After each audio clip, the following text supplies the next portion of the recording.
भगवान का भजन क्यों गाते, सबका भजन गाओ।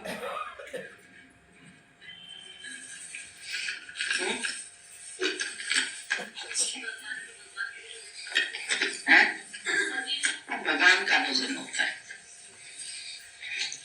रूप तो नाश होने वाले हैं, इसलिए रूप का भजन कोई नहीं है।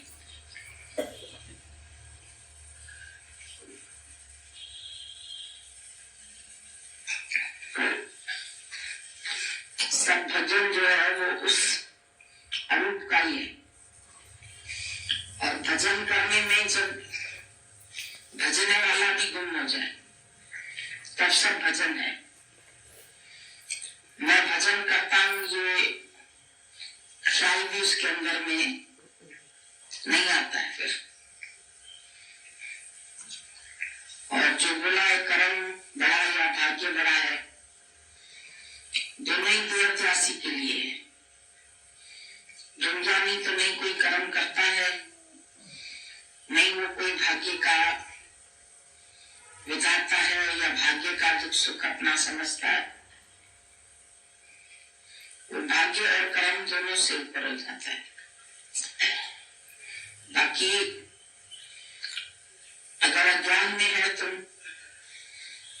तो जो तुम कर्म अभी कर रहे हो वो आगे भाग्य बनेगा, और जो पिछला भाग्य है वो तुम्हारा पहले का कर्म है।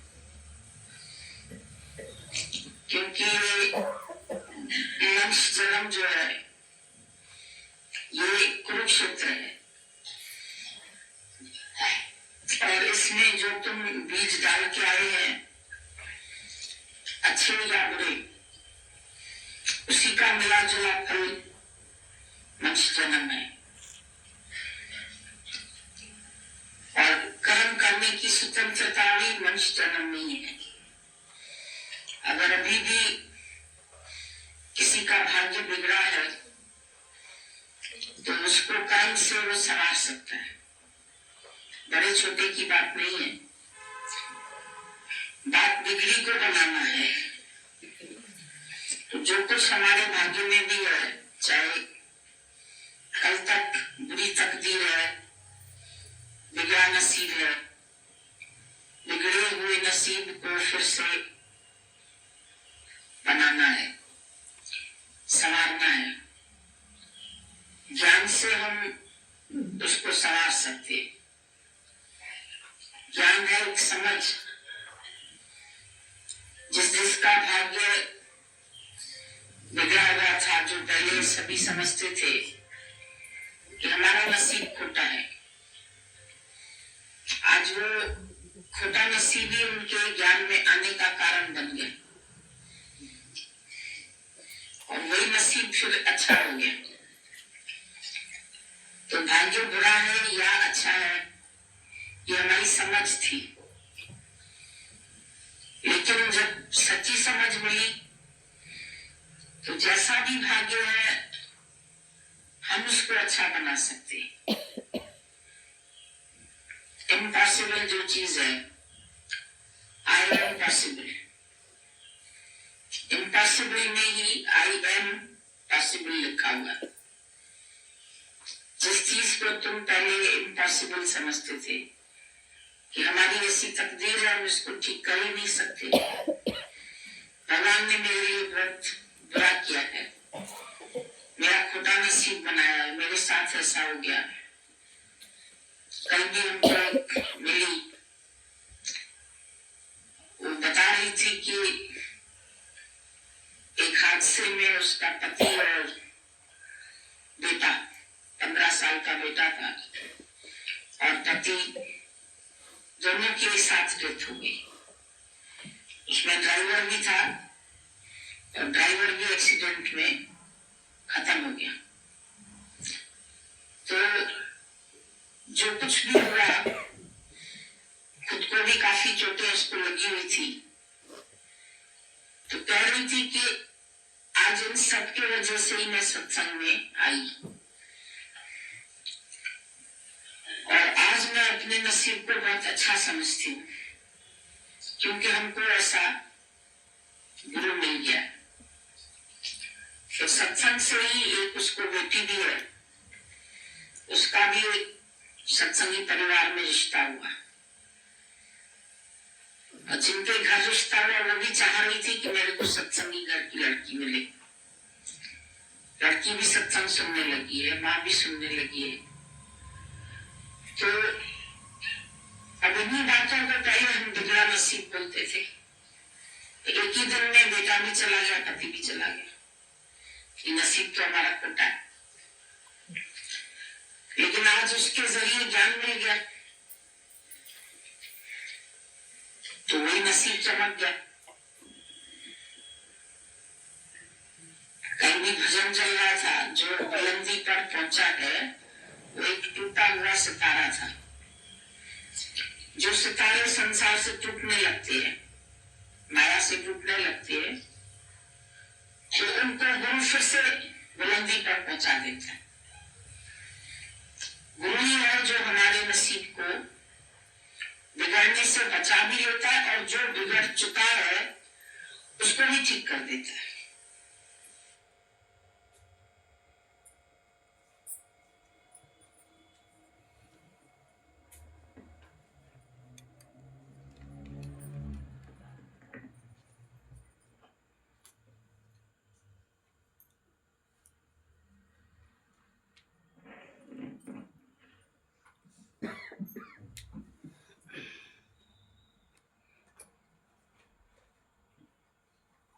क्या सुना? ये बात तो सही है कि अगर हमें दुख ना मिलते तो हम कभी भगवान के दरवाजे पे ना आते। ये अब पता चलता है। पहले तो यही लगता था कि पता नहीं कितना हमारी किस्मत में ये सब क्यों है, लेकिन अब रियलाइज होता है कि नहीं, वो हमारे फायदे के लिए था सब। कि परमात्मा हमें अपने से मिला के एक करना चाहता है। और तो ये इसका समझ नहीं आया कि जैसे ये जो ज्ञानी है या ब्रह्म ज्ञानी, इसका भाग्य और कर्म का समझ नहीं आया कि उसका कोई भाग्य कर्म नहीं होता। भी अच्छा लग रहा था, सच्ची समझ है। भाग्य कैसा भी है वो अच्छा ही लगेगा, समझ आ जाएगा। हाँ, यदि जितने अच्छे कर्म करेंगे उतने अच्छा भाग्य बनेगा ना। स्वभाव की बात है, स्वभाव। लेकिन ज्ञानी तो कर्म ही नहीं करता। भाग्य बनेगा तो फिर से आना जाना पड़ेगा, दोबारा से जन्म लेना पड़ेगा उसको भोगने के लिए। अहंकार करके ही तो कर्म करते हैं। जो भी कर्म करते हैं,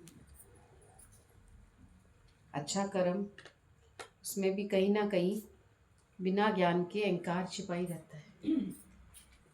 और ज्ञान के बाद भी ज्ञानी से कर्म होते हैं, लेकिन उसमें अहंकार नहीं है तो कहता है मैंने कुछ किया ही नहीं, तो उसका कर्म खाते में आया ही नहीं। और अज्ञानी हर कर्म मैं करके करता है तो अच्छा कर्म भी बदकर्म बन जाता है। प्रारब्ध किसकी है ये जानो। सबसे पहले प्रारब्ध है किसकी? शरीर की है, तन की है, मन की है प्रारब्ध। पर आत्मा की प्रारब्ध नहीं होती। अभी तक अपने को शरीर मानते थे तो बस यही कहते थे अच्छा दे भगवान, अच्छा भाग्य दे। बोला भाग्य तो अच्छा ही है हर एक का, क्योंकि भगवान ने खुद लिखा है और तुमने जो कर्म बनाए हैं वैसा ही वापसी मिल रही है। न्याय कर रहा है भगवान, कुछ भी गलत नहीं करता। अभी इतनी बड़ी हालत में भी कौन कह सकता है कि मेरा भाग्य अच्छा है? केवल ज्ञानवान। अज्ञानी तो अच्छा किसको कहता है? अच्छा कहता है कि कोई दुख ना आए तो बहुत अच्छा है। पर अभी सुना कि दुख आए तभी तुम इस दरवाजे पर आए। अगर कोई परेशानी नहीं होती, कोई दुख नहीं होता, तो हमको ज्ञान की भी आवश्यकता नहीं लगती। क्योंकि सुखों में तो कोई कोई आता है, कोई विरला होता है जो सुखों में परमात्मा को चाहता है। और सुखों में उतनी लगन किसी विषय विरले को होती है, सबको नहीं होती। सुखों में हम आते जाते रहते हैं लेकिन अंदर कुछ नहीं जाता। पर जब कोई भी हालत आती है, कोई एग्ज़ाम होता है बच्चे का तो पढ़ाई करता है ना वो। आजकल बच्चों के एग्ज़ाम आने वाले हैं तो बच्चे पढ़ाई कर रहे हैं, और जब तक उनको कोई डेट शीट नहीं मिलती है, कोई एग्ज़ाम की तारीख नहीं मिलती है, तब तक वो पढ़ाई भी नहीं करते। कहते कर लेंगे, जब एग्ज़ाम होगा तो पढ़ाई करेंगे। तो सुख दुख ये एग्ज़ाम है, और इसमें हमारे ज्ञान का पता लगता है कि हमने ज्ञान क्या सुना, क्योंकि ज्ञान तो रोज़ चल रहा है, पर हमने ज्ञान में क्या समझा। तो इसलिए पूछा भी इसलिए ही जाता है कि क्या सुना तुमने, सुन भी रहे हो या सिर्फ बैठे ही हो यहाँ पर। अगर तुम आकर बैठ ही गए तो बोला कोई फ़ायदा नहीं हुआ। जैसे बर्तन को तुमने बार बार अगर पानी में डाला तो क्या हुआ, सिर्फ थोड़ा सा मैल निकल गया, लेकिन पूरी सफाई होती है जब उसमें मांजते भी हैं उसको। अभी तुम चाय के कप को ऐसे ही धो देते हैं यूँ करके पानी से, तो पूरा साफ थोड़े ना होता है, उसको हमें थोड़ा सा रगड़ना भी पड़ता है। तो अगर अंदर में बोला सिर्फ आने जाने का ही भाव रखते हो तो बोला फिर तो तुमने ज्ञान को समझा ही नहीं। पर ज्ञान का एक भी वचन अगर अंदर गया है तो समझ जाओ कि तुम्हारी प्रारब्ध सच में भगवान ने बहुत अच्छी लिखी है। कर्म तुम्हारे ही हैं, भगवान ने कुछ नहीं किया है, ये भी ध्यान रखना। लेकिन भगवान ने वही लिखा है जो आपने किया है। पर अब गुरु मिला जीवन में, उसने बोला मैं कुछ करता ही नहीं हूँ। कर कौन रहा है? शरीर, मन सोच रहा है, शरीर कर रहा है। तो मैं तो कुछ कर ही नहीं रहा, मैं तो करता हूँ। पर ज्ञानी का मन भी गलत नहीं सोचेगा, शरीर भी गलत जगह नहीं जाएगा। अभी तुम कहेंगे ना शरीर कर रहा है, मन कर रहा है, मैं तो आत्मा हूँ, मैं कुछ भी करूँ, ये चालाकी वाला ज्ञान भी आ सकता है। पर इसका मतलब ये भी नहीं है कि ज्ञानी का शरीर भी गलत जगह नहीं जाएगा, उसका मन भी गलत नहीं सोचता है। और अगर इसको कुछ मिल रहा है वापसी तो वो इसी को सौंप देता है, इसको मिल रहा है, मेरा तो कोई कर्म भी नहीं है, हिसाब किताब ही नहीं है, तो इससे छूट जाता है। और चालाकी वाले ज्ञान से बोला भगवान की नज़र से कोई नहीं छूट सकता, ये ध्यान रखना। आजकल हर जगह लिखा होता है, हर शोरूम में लिखा है आप सीसीटीवी कैमरे की नज़र में है। तो अगर तुम कुछ भी गलत करते हैं तो आ जाते हैं, कैमरे में आ जाते हैं, पकड़े जाते हैं फिर, क्योंकि उसकी नज़र से तुम कहाँ जाएंगे। आखिर बोला वो तो सीसीटीवी कैमरा तो कभी बंद भी हो सकता है, लाइट भी जा सकती है, कोई खराबी भी आ सकती है उसमें, लेकिन भगवान की नज़र में कोई खराबी नहीं आती। भगवान तो हर जगह देख रहा है, हर नेत्र से देख रहा है। तुम सोचेंगे ना यहाँ तो कोई नहीं देख रहा हमको, यहाँ भी ये नेत्र तो देख ही रहे हैं, हमारे अपने नेत्र तो अपने को देख ही रहे हैं ना। भले तुम चाहे पर्दा डाल दें उसके ऊपर, लेकिन फिर भी जाननहार सब जान रहा है और देखने वाला सब देख रहा है। आप कितना भी छिप कर कर्म करते हो, चाहे अच्छा चाहे बुरा, पर वहाँ भी भगवान हमें देख ही रहा है। जब जिस जगह तुम कहते हो कोई नहीं देख रहा, मैंने जो कर्म किया वो किसी ने देखा ही नहीं, मतलब तभी भी कर्म बन गया। तब कैसे बन गया भाई कर्म, जब किसी ने देखा ही नहीं तो? क्योंकि अंदर वाला तो देख रहा है ना, जान भी रहा है। जब तुम कहते हो ना मैंने तो कोई गलती नहीं करी, मैं तो कुछ बुराई नहीं करती किसी की, बोला तो भी भगवान जान रहा है कि तुम्हारी मैं ही तुमको जन्म मरण की जेल में लेके जाएगी। जब कहते हो मैं नहीं करती, ये मैं ही जाती है जन्म मरण में। चलो जेल में, कौन जाएगा जेल में? जो होगा वही जाएगा। ज्ञानी ने तो बोला ना वो निंदा करता है, ना प्रशंसा करता है, ना ही वो जताता है, ना किसी को बताता है ज्ञान को। वो तो अपने आत्म स्वरूप में रहता है, जागृत होकर रहता है। अज्ञान है क्या? बोला अंधेरा है क्या? Absence of light. और अब गुरु ने ज्ञान की ज्योत जला दी। अब बोला तुम गलत करने से पहले तुमको सोचना जरूरी है, दिल धड़कना तुम्हारा जरूरी है। बाकी तो अच्छे में अच्छा कर्म है, सब में भगवान का भाव रखो। इससे अच्छा कोई भी कर्म नहीं है। चाहे तुम कितने भी कर्म कर ले, दान करते हैं, पुण्य करते हैं, व्रत करते हैं, नियम करते हैं, तीर्थ स्थानों पर जाते हैं, लेकिन जब तक मैं नहीं मिटी है वो सब कर्म के खाते में आ रहे हैं। पर अच्छे में अच्छा कर्म है कि मैं कुछ करता ही नहीं हूँ और सब में भगवान का भाव रखना। जब तुम भगवान का भाव रखेंगे तो बोला इससे अच्छा कोई कर्म नहीं है। और सर्व में पेखे भगवान।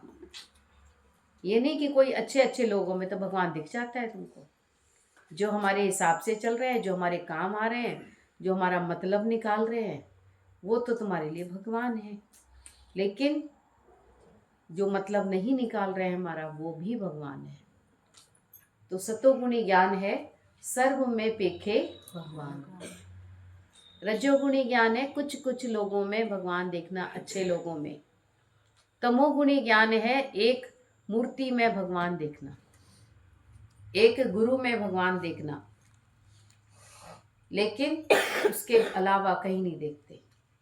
और सतोगुणी ज्ञान क्या है?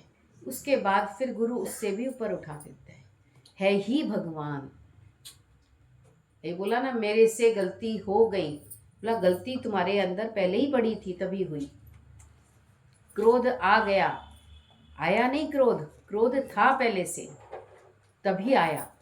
अगर नहीं होता तो कोई नहीं आ सकता। इसका मतलब है अंदर, तभी क्रोध आया। मेरा मन लोभ में आ गया, थोड़ी पता नहीं कभी कभी आ जाता है, तो बोला इसका मतलब है पढ़ा है तभी आया। नहीं तो बोला ज्ञानी को बोला क्यों नहीं आया लोभ? उसके आगे चाहे कितना भी धन पड़ा हो, कितना भी कुछ भी पड़ा हो, बोला वो किसी की चीज़ में हाथ नहीं लगाता, नज़र भी नहीं उठाकर देखता। रंका और बंका की जब गुरुजी सुनाते थे, ये दृष्टांत नहीं है, ये सच्ची बात है ये, कि कैसे दोनों भगवान कृष्ण के भक्त थे।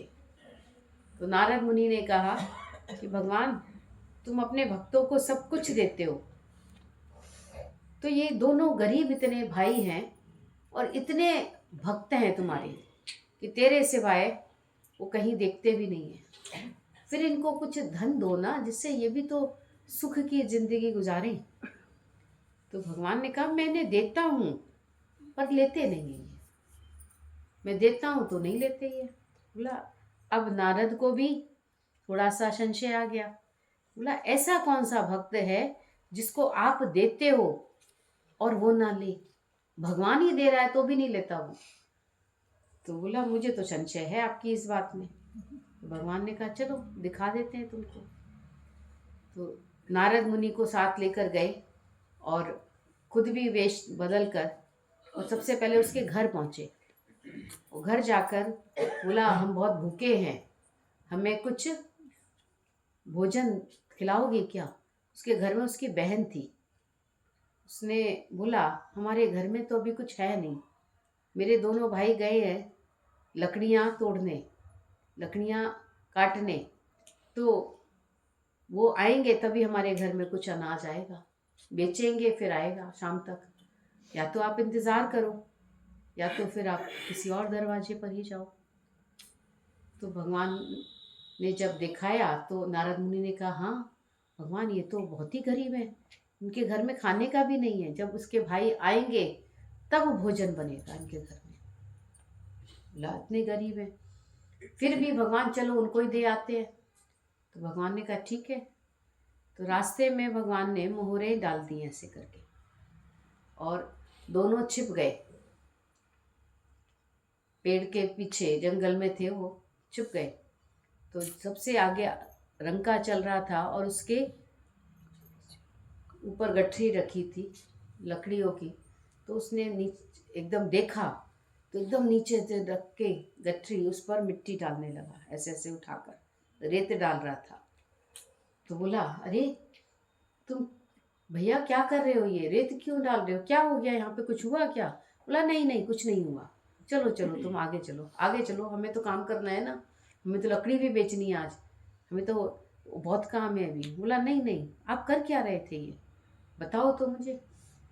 बोला कुछ नहीं, ऐसे लग रहा है भगवान अपनी माया में फंसाना चाहता है, तो मैं सोच रहा था कहीं तुम इसमें फंस ना जाओ, तो मोहरें बिखरी हुई हैं यहाँ पर, उस पर मिट्टी डाल रहा था।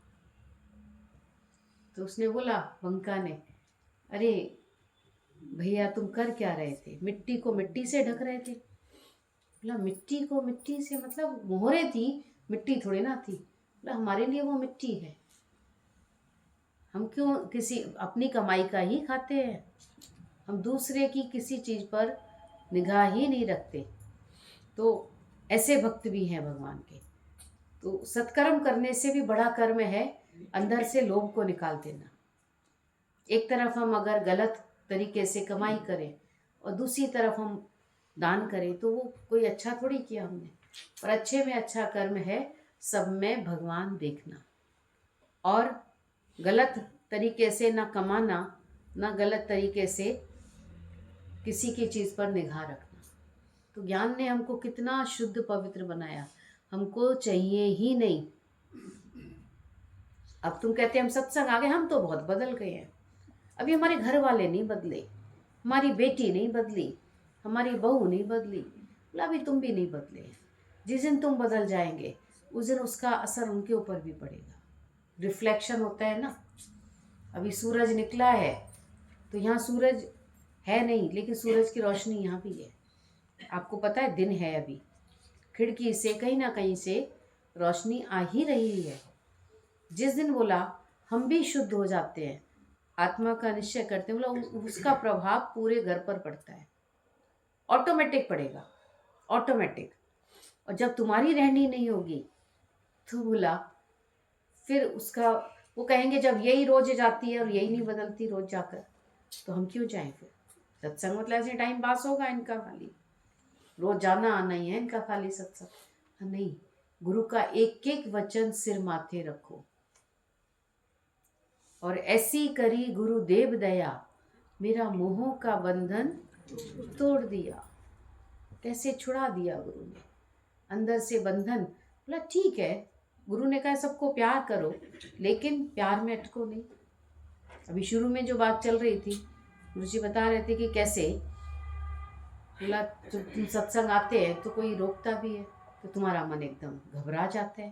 तो घबराने की बात ही क्या है, ज़्यादा में ज़्यादा क्या होगा।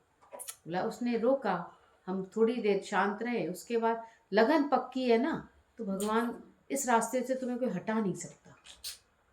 और लगन ही पक्की, वो तो खाली चेकिंग करते हैं ना दुनिया वाले, वो तो टेस्टिंग करते हैं तुम्हारी लगन की, कि लगन तुमको है भी या नहीं है, या सिर्फ लगन का दिखावा करते हो। पर लगन होती है ना तो वो टेस्टिंग में पक्की हो जाती है, फिर वो भी नहीं रोकते।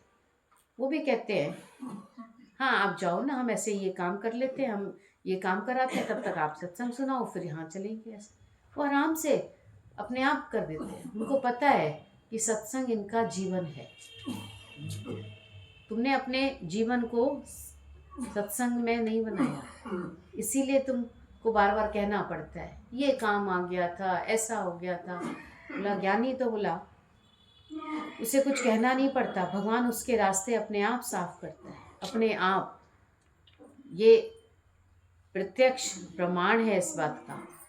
जब कोई छोटा बच्चा होता है और जब वो चलना सीखता है तो उसकी माँ उसके सारे रास्ते साफ कर देती है अपने आप। तो तुम भगवान के रास्ते बढ़ेंगे तो भगवान तुम्हारा रास्ता साफ नहीं करेगा क्या? जरूर करेगा। पर तुम ही ढीले ढाले होंगे तो कुछ नहीं हो सकता। अब ये नया प्रश्न आया है कि जिज्ञासु अवस्था में अभ्यास क्या हो। तो किसी भी विद्या को जब सीखते हैं उसमें निपुण हो जाएं, इसके लिए अभ्यास की बहुत आवश्यकता होती है। निपुणता के लिए क्या करना होता है कि हम उस विद्या में निपुण हो जाएं। निपुण मतलब परफेक्ट स्पेशलाइजेशन हो जाए तुम्हारा। निपुणता के लिए क्या करना होता है? अभ्यास की बहुत ज़रूरत है। और तुम अभ्यास नहीं करते, श्रवण तो करते हैं पर मनन नहीं करते। अगर कोई भी आपको किसी विद्या में निपुण मिल रहा है, बिल्कुल परफेक्ट, तो बोला उसने बहुत अभ्यास किया होगा। अर्जुन का तीर कभी व्यर्थ नहीं गया, कभी गलत निशाने पर नहीं लगा, तो इसके लिए उसने बहुत अभ्यास किया था तीरंदाजी का। और जो उसका अभ्यास था तो क्या था, जब उसको कहा गया कि तुमको मछली की आंख में तीर लगानी है लेकिन ऊपर देखकर, और मछली नीचे थी, तो बोला ऊपर देखकर भी उसने तीर लगा दिया। कितना उसका एकाग्रता थी। तो हम ज्ञान तो सुनते हैं लेकिन अभ्यास नहीं करते। यहाँ से जाएंगे फिर वही मस्त, बस बात खत्म, इधर गए उधर गए। कई लोग तो यहाँ से भी घूमते हुए जाते हैं इधर उधर। कोई कहीं सहेली के यहाँ बैठ जाता है, 1 घंटे 2 घंटे बैठ गए, सब खत्म कर दिया तुमने यहीं पर ज्ञान को, रास्ते में ही खत्म हो गया तुम्हारा। पहली बात तो यहाँ उठते उठते ही खत्म हो जाते हैं। इससे बात करी उससे बात करी, क्यों बात कर रहे हैं? बात की ज़रूरत ही नहीं है हमको। क्यों, क्या इधर उधर तुम्हें बात भी याद क्यों आ रही है? क्यों हमें इससे बात करनी है, कहनी है, क्यों याद आ रही है? क्योंकि तुमने ज्ञान नहीं सुना, तो तुम्हारा ध्यान भी उसी बात में था, मुझे इससे बात करनी है। तो अभ्यास कभी तो करो ना, मौन में जाके देखो, बिल्कुल मौन में जाके देखो, पता लगे तुमको जो तुमने सुना है वो तुमको कुछ याद भी है या नहीं है। बस खाली आके बैठ गए यहाँ पर, बहुत बड़ा एहसान कर दिया गुरु के ऊपर आके बैठने पर हमने। और वो भी यहाँ पर भी कोई अगर सही सीट ना मिले तो वो भी नहीं बैठेंगे फिर आके, फिर तो और ज़्यादा कि क्या करें हम, क्या करें। तो बोला तुमने किया क्या? ना तुमने श्रवण किया, ना तुमने पूरा अभ्यास किया। तो जिज्ञासु के लिए बहुत ज़रूरत है अभ्यास की, तभी वो ज्ञानी बनेगा। या फिर बताओ तुम हो क्या? जिज्ञासु नहीं हो तो फिर क्या हो? ज्ञानी हो? अज्ञानी हो फिर क्या हो? तो जिज्ञासु के लिए अभ्यास की आवश्यकता है। जिज्ञासु में या सांसारिक व्यक्ति में भी किसी भी कार्य क्षेत्र में सफल होने के लिए अभ्यास, एकाग्रता और पुरुषार्थ की ज़रूरत होती है। गायक गाने का रियाज करता है, खिलाड़ी खेलने का अभ्यास करता है। हमारी सेनाओं के जवानों को भी हर समय समय पर अभ्यास कराया जाता है। तो ऐसे ही जब आप अध्यात्म के रास्ते पर आगे बढ़ते हो तो गुरु मार्ग दिखाता है, उस राह पर चलने की प्रेरणा भी गुरु देता है, जीवन मुक्ति का लक्ष्य भी गुरु देता है, पर उस राह पर बढ़ना तो आपको ही है। तो बिना अभ्यास के कोई काम होता है क्या? आज जो हमारे खिलाड़ी खेल खेलते हैं, इस बार तो क्रिकेट की बोला महिला की टीम गई, वो भी जीत कर आई वर्ल्ड कप। सोचो, कभी तो सोचा नहीं था कि स्त्रियां भी क्रिकेट खेल सकती हैं, लेडीज़ लड़कियां भी खेल सकती हैं। उनको तो मना ही करते थे, क्रिकेट मत खेलो, ये खेल खेलो। लड़कियों का ये है खेल, बैडमिंटन खेल सकती है, कैरम बोर्ड खेल सकती है। अरे भाई, क्रिकेट में भी वो आगे बढ़ सकती है। तो अभ्यास किया होगा ना उन्होंने। तुमने किस बात का अभ्यास किया है? बोला हम भी अध्यात्म के रास्ते पर बढ़ रहे हैं, तो हम क्या अभ्यास कर रहे हैं? रोज गुरु हमें एक अभ्यास देता है कि आज तुमको पूरे दिन भगवान का भाव रखना है सब में, पर तुम कुछ बन जाते हैं उस वक्त। बोला बनना ही अज्ञान है बस, और कुछ नहीं है। कार्य करना अच्छा है। एक किसान के बोला 2 बेटे थे, किसान ने थोड़ी थोड़ी जमीन दोनों बेटों को दे दी और उनको बोला अब मैं देखता हूँ 6 महीने में तुम इसमें क्या करते हो। 6 महीने बाद तुम्हारी देखूंगा कौन सी खेती करते हो, कितना अनाज पैदा करोगे, क्या करोगे। चला गया। पहला वाला क्या करता था? कहता था, नौकरों को कहता था, जितने भी काम करने वाले थे बोला जाओ जाओ, आज खेत में बुआई करके आओ, जाओ आज गुड़ाई करके आओ, आज ये सफाई करके आओ। और आराम से लेटा रहता था चारपाई पर। और दूसरा वाला क्या करता था, बोला वो रोज सबको कहता था चलो आओ, चलो काम करते हैं, आओ चलो आज गुड़ाई करेंगे। भले सब चलते थे उसके साथ, सब कार्य करते थे। अब 6 महीने बाद जब पिता वापस आया, पहले वाले से पूछा तुमने क्या अनाज पैदा किया? अरे बहुत अनाज होगा, चलो आप देखो। जाकर देखा तो वहाँ बिल्कुल फसल सूखी पड़ी थी, जानवर घूम रहे थे, कोई जमीन में ना गुड़ाई की, ना बुआई हुई, ना पानी गया, ना कुछ हुआ। तो एकदम से बोला पिता ने यहाँ क्या है, ये क्या किया तुमने? बोला अरे सब नौकरों को डांटने लगा, सबको डांटा, खूब डांटा उसने, तुमने कुछ किया ही नहीं, तुमने कुछ किया ही नहीं। बोला मैं इनको रोज भेजता था, पर ये जाते होंगे, पता नहीं करते थे, कुछ नहीं करते थे। दूसरे वाले से पूछा, बोला तो चलिए आप देखते हैं चल के। देखा तो अनाज लहला रहा था, बहुत बढ़िया फसल हो रही थी। बोला ये कैसे हुआ? जमीन वही है और बीज भी वही होता है, कार्य भी है, लेकिन कार्य हो किस तरीके से रहा है? तो बोला अरे तुमने तो बहुत बढ़िया काम किया, वो कैसे हुआ?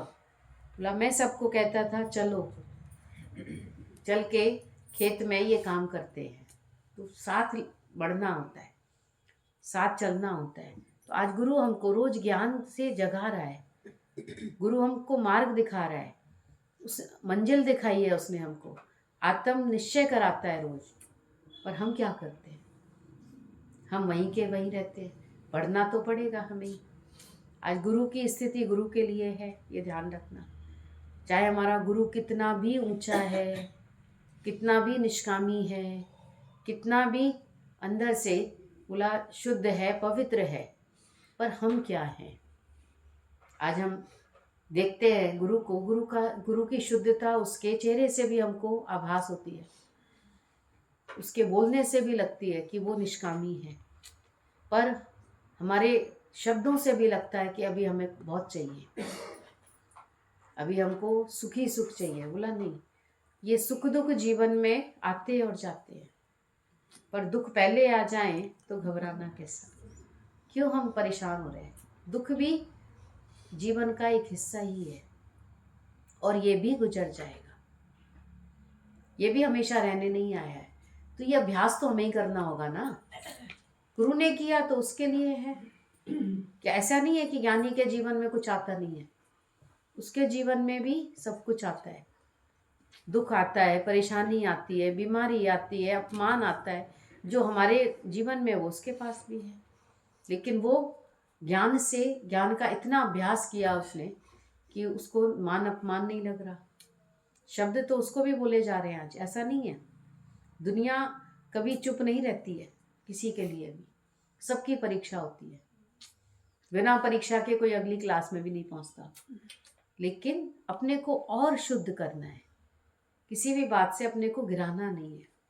तो ये गुरु का अभ्यास गुरु के लिए और हमारा अभ्यास हमारे लिए। तो अध्यात्म का मार्ग भी ऐसे थोड़ी आगे बढ़ जाओगे। इस रास्ते पर भी अभ्यास भी चाहिए, प्रेम भी चाहिए, लगन भी होनी चाहिए, और निष्काम होने का अंदर में एक जज्बा भी होना चाहिए। कार्य करने का जज्बा होगा तभी तो करोगे। भी कार्य करते हो क्या? कुछ नहीं करते, पूरे दिन बैठे ही बैठे रहते हैं, कोई सेवा ही नहीं करते। कई लोग तो घर में भी, अरे क्यों, बैठे बैठे भी बहुत सेवा कर सकते हो। कार्य करो, जितना कर सकते हो उतना तो करो। किसी के पास जाओ, किसी को ये ज्ञान का एक भजन सुना कर आओ, आज सुनी है बात, किसी को बता के आओ। तो उसके लिए जब कार्य करोगे तो अपने आप ये कार्य तो कर सकते हो ना, क्यों नहीं कर सकते? किसी को विश्वास दिलाओ, किसी के अंदर धीरज बढ़ाओ, किसी के विकारों का खात्मा करके आओ, किसी को निष्कामी बनाओ। जब बनाओगे तो खुद भी निष्कामी हो जाओगे, अपने आप ही हो जाएगा। वो तो कुछ करना थोड़ी पड़ता है। जैसे बांटन वाले को लगे जो मेहंदी का रंग, बोला ऐसे जब तुम ये ज्ञान की भी 2 बात किसी को बताएंगे ना, तो तुम्हारे भी कान सुनेंगे, तुम्हारा भी मन सुनेगा। बाकी बिजनेस तो बढ़ाने का सबका खूब मन करता है, इस बिजनेस को क्यों नहीं बढ़ाते, इस कार्य को क्यों नहीं बढ़ाते? इसमें तो बस हो गया ना, एक टाइम सत्संग बहुत हो गया, बहुत है सत्संग एक टाइम। क्यों एक टाइम खाना खाते हो क्या? खाना शाम को नहीं खाते? खाते हो, कहते हो शाम को खाना नहीं खाते, कुछ ना कुछ तो खाते हो, दाल खाते हो, सब्जी खाते हो, दूध पीते हो, कुछ तो करते ही हो, या बिल्कुल निराहारी रहते हो? बताओ। खाना भी 2 टाइम चाहिए, चाय भी 2 टाइम चाहिए, हर काम। बिजनेस में तो 8-8 घंटे लगा दोगे, सब काम करेंगे, पर ज्ञान के बिजनेस को बहुत हो गया ना, सुबह सत्संग काफी है, क्यों शाम को भी जरूरी है? क्यों नहीं है जरूरी, बताओ। बोला अरे कार्य, जब एक टाइम गुरु ने सत्संग किया, एक टाइम तुम जाके निष्काम करो, जाके कहीं। तुम क्यों नहीं करते खुद अपना? गुरु ने अपनी मेहनत की है, हमें अपनी मेहनत करनी है, सबको अपना कार्य करना है। तुम भी जाके चाहे एक ही व्यक्ति को सुनाओ, कोई जरूरी थोड़ा ना भीड़ आएगी। गुरु जी कहते थे हमारे पास कोई भीड़ थोड़ी आती थी पहले, 2 लोग, 4 लोग, 8 लोग, इतना ही थे शुरुआत में। पर धीरे धीरे कार्य बढ़ता गया, तो बोला अपने आप ही जैसे जैसे परफेक्शन आएगा, तो फिर बोला नाम से ही आते हैं लोग। जिस डॉक्टर का नाम होता है ना, हम इसी से ऑपरेशन कराएंगे, वो करता नहीं है ऑपरेशन अब, पर नाम उसी का ही है, उसके अंडर में करते हैं डॉक्टर्स ऑपरेशन। वो साथ में खड़ा रहता है बस खाली, पर अनुभव तो है ना उसके पास, उसने भी जीवन तो बिताया है ना इस कार्य में।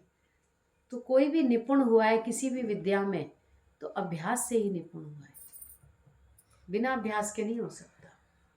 तुम सोचोगे हम तो बस सोते सोते ही ज्ञानी बन जाएंगे, बस खाली ऐसे सोते सोते। बोला खटमल और मच्छर को जन्म देते हैं, ज्ञानी नहीं बनते, ध्यान रखना। कई लोग तो साफ सुथरे कपड़े भी नहीं पहनते, वही कल पहन लिया, वही आज पहन लिया, वही परसों पहन लिया। बोला ऐसे थोड़ी होता है, हर अंदर बाहर की सफाई भी सिखाई है गुरु ने। घर की भी सफाई करो, शरीर की भी सफाई ज़रूरी है। तो हर तरीके से बोला इसमें भी थोड़ा समय दिया हमने। गुरुजी ने तो सबका टाइम बनवा दिया, टाइम टेबल दिया। बोला 6 घंटा नींद के लिए ज़रूरी है, पहले रख लो तुम शरीर के आराम के लिए, फिर 6 घंटा बोला घर के कार्य के लिए रख लो। 6 घंटा चलो तुम नौकरी करते हो उसके लिए रख लो, बिजनेस करते हो, नौकरी करते हो, जो भी करते हो, फिर भी 6 घंटा तुम्हारे पास बचता है, बोला उसको निष्काम में लगाओ। आज गुरु का जीवन देखा किसी ने? सुबह से लेके शाम तक, रात तक यही कार्य होता था। केवल सत्संग बोलने का नहीं है, बोला कभी किसी से उसके संशय का निवारण करना है, कभी किसी को प्रेम से कोई बात बतानी है, हर तरीके से ये भी तो प्यार ही है गुरु का। पर मन में अगर किसी को प्यार करने का भाव होगा, तभी तो सोचोगे चलो आज उसके पास चले जाते हैं, आज हम उसको मिल लेते हैं, आज उसको फ़ोन कर लेते हैं। वो हमको 4 दिन से सत्संग में नहीं दिखाई दिए, तुम खुद ही सत्संग नहीं आए 4 दिन, तो तुमको क्या दिखाई देगा? है कहीं अंदर से हम खुद ही नहीं आए, तो हमको क्या दिखाई देगा? ये 4 दिन से नहीं आई, ये नहीं आई। जब तुमको प्यार होगा तब तुमको लगेगा ये नहीं, लगता है कोई बात है, चलो मिल के आते हैं, 2 मिनट बात करके आते हैं। और जाकर बोला जब थोड़ी देर प्यार करोगे उसको भी अच्छा लगेगा। तो अभ्यास, और क्या अभ्यास करोगे? एक टांग पर गुरु ने खड़ा नहीं कराया हमको, ये नहीं कहा तुम आज व्रत रख लो, पर ऐसा व्रत रखो कि किसी को प्यार किए बिना भोजन नहीं करेंगे हम। सत्संग नहीं सुना ना, आज हम भोजन भी नहीं करेंगे। ऐसा गुरुजी ने हम सबसे नियम बनवाया कि अगर एक दिन भी सत्संग नहीं आते हो ना, तो उसे खाना मत खाना। एक दिन खाना नहीं खाओगे तो अगले दिन अपने आप ही मन कहेगा नहीं खाना भी है तो सत्संग भी जाना है हमको। तभी तो ये कार्य चल रहा है आज तक, नहीं तो आलस्य करना तो सबको ही आता है।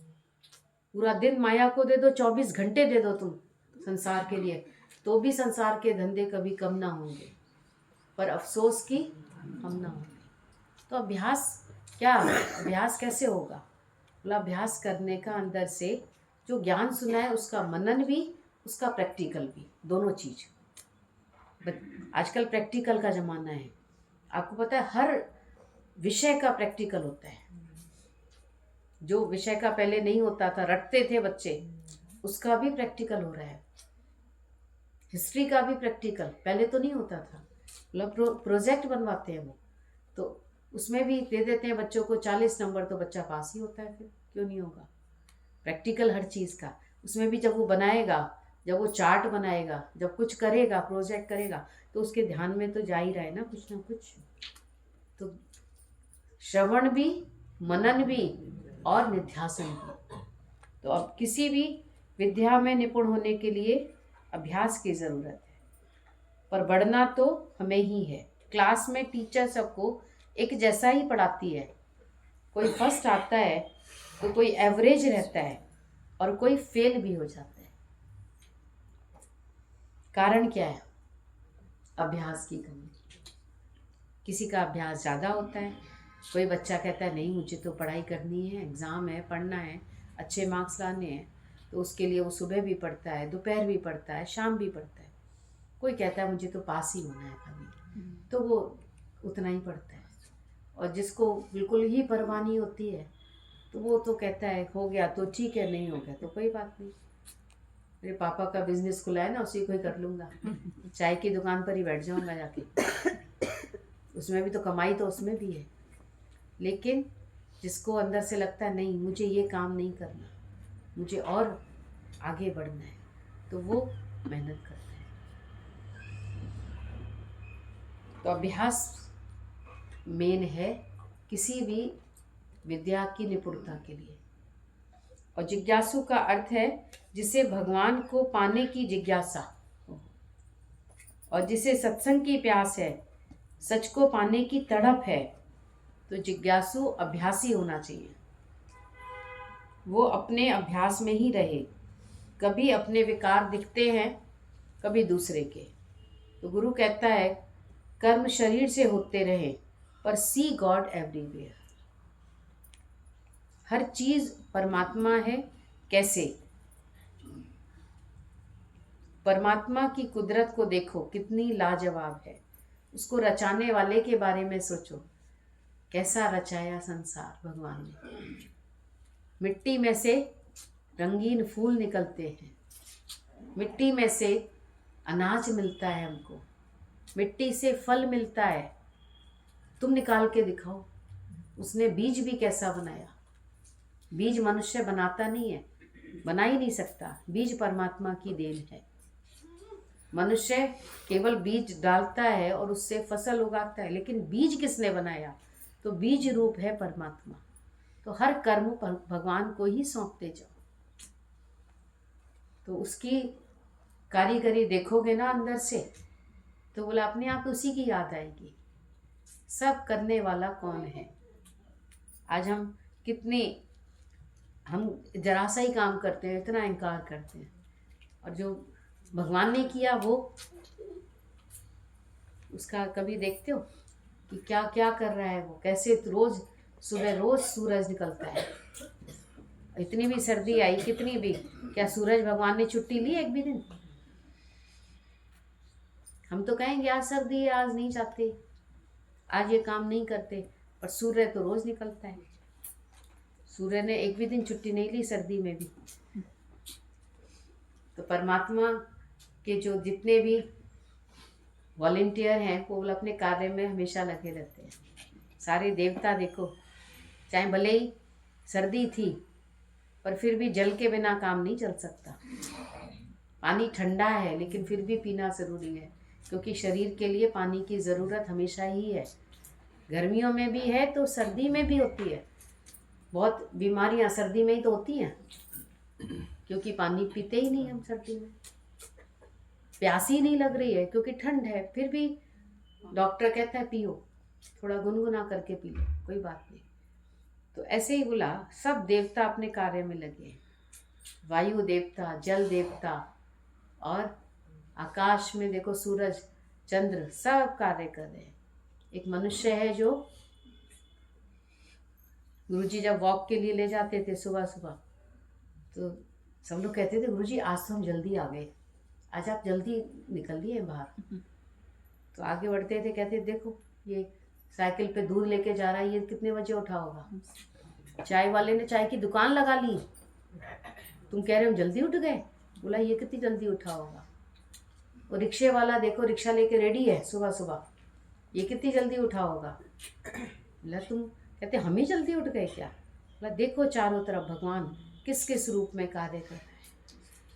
तो कहने का मतलब ये, कभी भी ये नहीं कि हमने बहुत कर लिया, बहुत नहीं, अभी तो काम बहुत बाकी है। कितना अभ्यास किया है हमने बताओ, बहुत अभ्यास कर लिया। हम तो बहुत पुराने हैं। बोला पुराने हैं तो क्या हुआ, अभी तो तुम बहुत आलसी भी हो गए, ढीले ढाले लोग हैं। जितने भी पुराने होते जाते हैं ना, कहते हैं हमने तो बहुत दिन हो गए सुनते सुनते, 20 साल हो गए हमको, तो 30 साल हो गए, 40 साल हो गए, तो क्या हुआ। कार्य तो हमसे हुआ कुछ बताओ, हमने किसी को जोड़ा इस सत्संग में, मेहनत की। किसी किसी से रिश्ता ज़रूर जोड़ लेते हो सत्संग में, तो गुरु को भी छोड़कर भाग जाते हो फिर उससे रिश्ता जोड़कर। तो हमें रिश्ता नहीं जोड़ना किसी से, सबसे प्रेम करना है। और रिश्ता केवल गुरु से हमारा, बाकी गुरु के साथ सबसे रिश्ता है, सबसे ऊपर तो वही है हमारे लिए। यहाँ भी बन के बैठ जाते हैं, कोई किसी के साथ बैठ जाएगा, कोई किसी के साथ, बोला नहीं, किसी से बनकर नहीं बैठना, हमको प्रेम सबसे करना है। देव दया मेरा मोह का बंधन तोड़ दिया, ऐसी करी गुरु देव दया मेरा मोह का बंधन तोड़ दिया, ऐसी करी। दौड़ रहा था दिन रात सदा जग के सब कार्य विहारन में, दौड़ रहा था दिन रात सदा जग के सब कार्य विहारन में, स्वप्न सब विश्व दिखाया मुझे मेरे चंचल चित को मोड़ दिया, स्वप्न सब विश्व दिखाया मुझे मेरे चंचल चित को मोड़ दिया, ऐसी करी गुरु देव दया मेरा मोह का बंधन तोड़ दिया, ऐसी करी। कोई शिव गणेश महेश रटे, कोई खोजत पीर पैगंबर को, कोई शिव गणेश महेश रटे, कोई पूजत पीर पैगंबर को, सब पंथ ग्रंथ छुड़ा करके एक आत्म में मन जोड़ दिया, सब पंथ ग्रंथ छुड़ा करके एक आत्म में मन जोड़ दिया, ऐसी करी गुरु देव दया मेरा मोह का बंधन तोड़ दिया।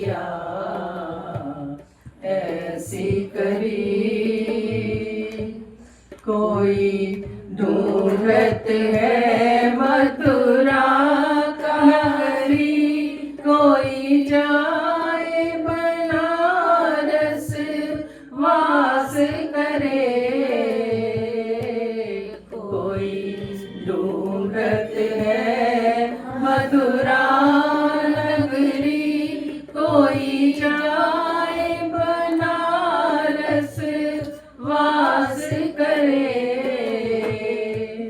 जब व्यापक वस्तु पहचान लिया सब, भरम का भांडा फोड़ दिया। जब व्यापक वस्तु पहचान लिया सब, भरम का भांडा फोड़ दिया। ऐसी करी गुरु देव दया मेरा, मोह का बंधन तोड़ दिया। ऐसी करी क्या करूं गुरु देव की भेंट ना, वस्तु दिसे तीनों लोकन में। क्या करूं गुरु देव की भेंट ना, वस्तु दिसे तीनों लोकन में। ब्रह्म आनंद समान ना होए कबीरन, मानक लाख करोड़ लिया। ब्रह्म आनंद समान ना होए कबीरन, मानक लाख करोड़ लिया। ऐसी करी गुरु देव दया मेरा, मोह का बंधन तोड़ दिया। ऐसी करी गुरु देव दया मेरा, मोह का बंधन तोड़ दिया। गुरु ने बताया कि ये सब स्वप्न है, ये सदैव रहने वाला नहीं है, ये सब गुजरने वाला है। तो बोला मन संसार से मुड़ गया, नहीं तो कभी नहीं मुड़ता। संसार में, संसार को बोला है दलदल, और फंसता जाता है और फंसता है। जैसे जैसे उम्र बढ़ती है ना, बुद्धि और भ्रष्ट होती जाती है संसार, और मन संसार की बातों में घुसता जाता है। पर गुरु मिलता है जब, तब वो कहता है ना ये सच ना वो सच। और क्या करूं गुरुदेव की भेंट, क्या भेंट देना चाहते हो? ये चीज़ देते हैं गुरु जी को, ये शायद उनके घर में नहीं होगी। जब हम लोग कुछ भी सोचते थे, कुछ नया लेकर जाए, कुछ नया करें, कुछ नया सोचे, तो गुरु जी कहते थे क्या है इसमें? कहते थे ये है कुछ, आप देखिए ना खोल के नया, कुछ बहुत नई चीज़ है ये। कहते थे ये देखो हमारे कमरे में ये पड़ी हुई है, ये लगी है पहले से, ये चीज़ ऐसे ही है। तो कहते थे क्या करें, उसको क्या भेंट कर सकते हैं? तीनों लोकों में कोई वस्तु नहीं है जो गुरु ने हमको अनमोल वस्तु दी है। उसने हमको जो, अब हम कहते हैं कि ज्ञान के बदले हम क्या दें गुरु? कुछ नहीं देना है। गुरु कहता है जैसा ज्ञान मैंने तुमको निष्काम भाव से दिया है, जाके तुम भी ऐसा ही कार्य करो, यही करना है बस, और कुछ नहीं करना। जाके तुम भी किसी को जगा के आओ। सब सोए पड़े हैं, सारी दुनिया विषय विकारों की नींद में सोई पड़ी है। तो गुरु हमको जगाया, तुम भी वही, और कोई वस्तु है ही नहीं इस धरती पर, तीनों लोकों में नहीं है। धरती पर तो छोड़ ही दो, क्या है हमारे पास जो हम गुरु को भेंट करें? आज फूल भेंट करते हैं तो वो तो उसी भगवान ने ही बनाया है, हमने थोड़ी बनाया है उसको। तुमने तो 20 रुपया 50 रुपया खर्च किया, फूल ले आए, पर हृदय रूपी पुष्प भेंट करो, और कुछ नहीं देना है। बहुत बढ़िया भजन है। कोई ढूंढत है मथुरा नगरी, कोई जाए बनारस वास करे। कई लोग बनारस जाना चाहते हैं। हमारे यहाँ ना सारे लोगों का शरीर वहीं लेके गए, बनारस काशी लेके जाते हैं हमारे यहाँ। तो बोला क्यों काशी में? क्योंकि सब मुक्त हो जाते हैं इसलिए। पर इसकी दूसरी लाइन देखो, जब व्यापक रूप पहचान लिया, सब भरम का भांडा क्या है? कहीं ढूंढना ही नहीं है भगवान को। भगवान व्यापक है, सर्वत्र